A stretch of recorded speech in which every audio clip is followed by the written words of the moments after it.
What's up, everybody? Captain Matt with Annapolis School of Seamanship, and today we're going to be talking about checking some of our required safety equipment.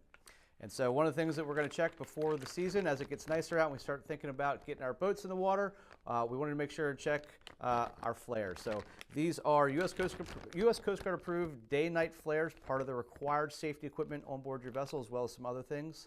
Depending on your vessel, you want to make sure you check and you meet all those requirements. And so what I'm going to do to check these, I'm going to take them out of their waterproof container. I'm going to take them out, do a general inspection of them, make sure they're in good condition, they're not wet, soaked, anything like that. And I want to check the expiration date. The expiration date on these is August 2025, so they are still good.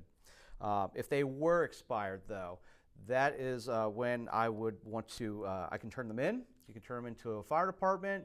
Sometimes the Coast Guard Auxiliary will take them. What you definitely do not want to do is light these off in anything but an emergency situation. So you can keep them, but the Coast Guard recommends if you keep them on board, you keep them in another container marked expired flares, separate from flares that are in service date. So a couple options for what you can do with them there. Another thing that I do like to check as a side note is underneath this little black cap is the striker pad.